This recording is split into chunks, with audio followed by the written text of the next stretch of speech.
वक्रतुंड महाकाय सूर्यकोटि संप्रभा निर्विघ्नं कुरु मे देव सर्वकार्येषु सर्वदा।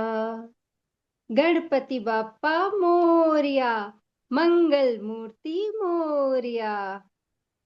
Thank you, Renuji. And thank you, everybody. Welcome to Edu Astro. Today, we are going to talk about Tithi, but specifically focusing on Chaturthi because today is Ganesh Chaturthi, one of the most revered festivals in India. Now, Tithi as a metric or the word itself is about 1/30th of the division of a sign. It is created by the distance between the sun and the moon. How much the moon has moved ahead of the sun creates a tithi by 12 degrees. So when moon is at 12 degrees and beyond that, the tithi changes. Now, if you take the calculation, you will have 30 tithis in a month, 15 of them falling in the Shukla Paksh, that is the waxing phase, and the 15 falling in the Krishna Paksh in the waning phase. Now, when a person is born in a tithi, that tithi shapes up the entire karmic portion of the life, because that is how much energy the moon is carrying from the sun and giving it to you. That's your soul contract. Now, Chaturthi Tithi is the fourth Tithi in the entire series of 30 Tithis. Starts from 36 degrees to 48 degrees. That's the angular distance between sun and moon. And the deity is Yama or Bhairavi, ruled by the planet Mercury, and a lot of people take it as Rahu also. Now, the Nitya Devi is Bhairunda. Now, there are certain specific, special things about certain tithis, but these tithis can be very well aligned with the planetary positions and houses also.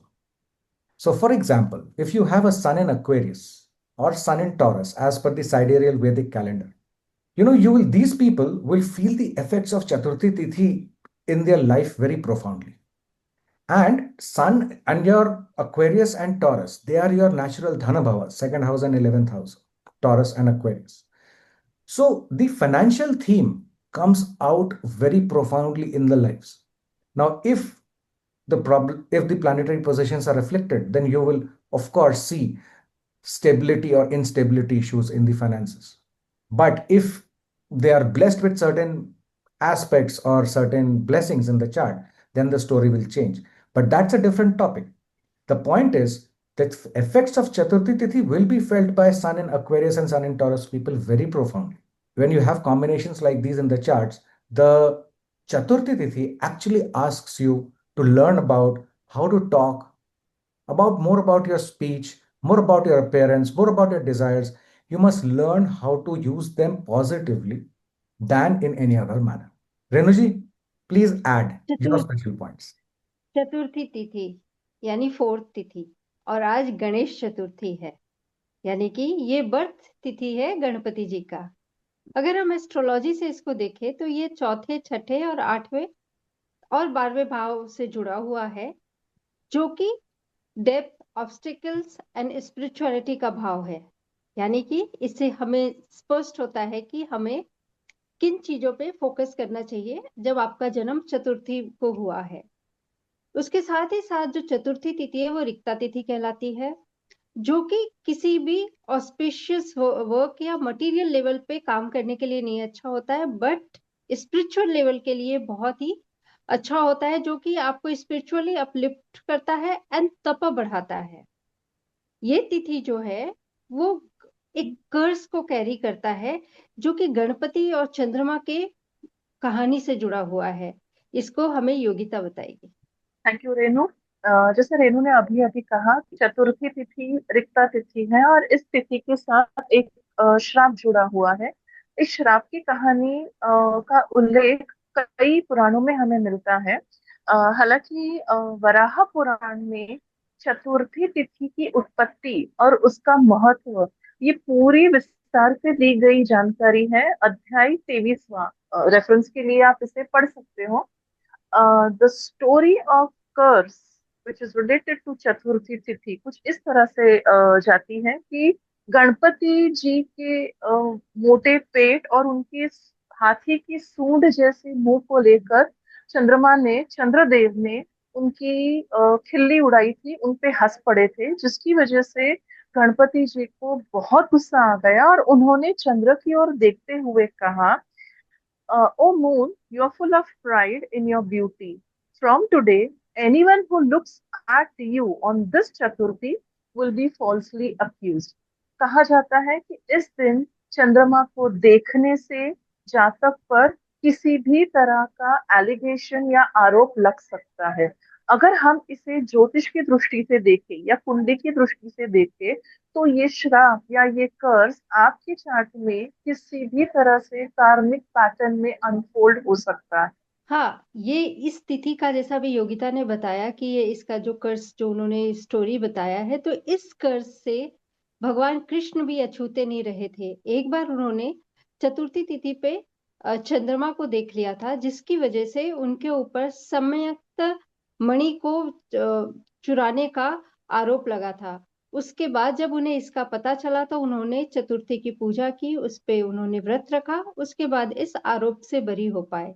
आगे हम देखते हैं कि जो चतुर्थी तिथि है वो दो तरह की होती है। एक संकष्ट चतुर्थी, दूसरी विनायका चतुर्थी। संकष्ट चतुर्थी होती है वो जो कृष्ण पक्ष की चतुर्थी होती है उसे कहते हैं, और शुक्ल पक्ष की जो चतुर्थी होती है उसको हम विनायका चतुर्थी कहते हैं, और जो कि गणपति के जन्मदिन से जोड़ के देखा गया है। भाद्रपद महीने के चतुर्थी तिथि को विनायका चतुर्थी कहा गया है।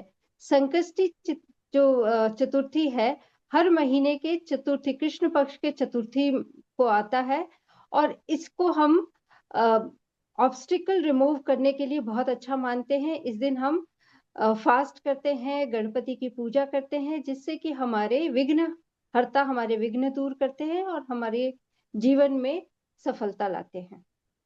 फैंटास्टिक। आप दोनों ने जो पॉइंट्स दिए हैं ना, मतलब if people look listen to it minutely, you will be able to understand किस तरीके का रिलेशन बनता है चतुर्थी तिथि के साथ, और चतुर्थी तिथि आपसे चाहती क्या है करने का उससे।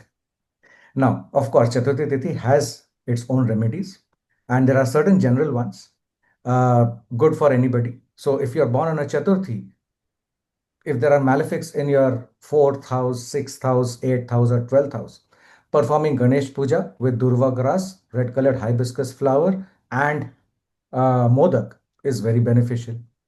On Shankashti Chaturthi, if you want to remove all life obstacles, you need to fast, and the fast needs to be broken after moonrise.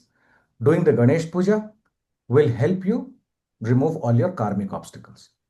This can also be done by people who have afflicted moon in the chart.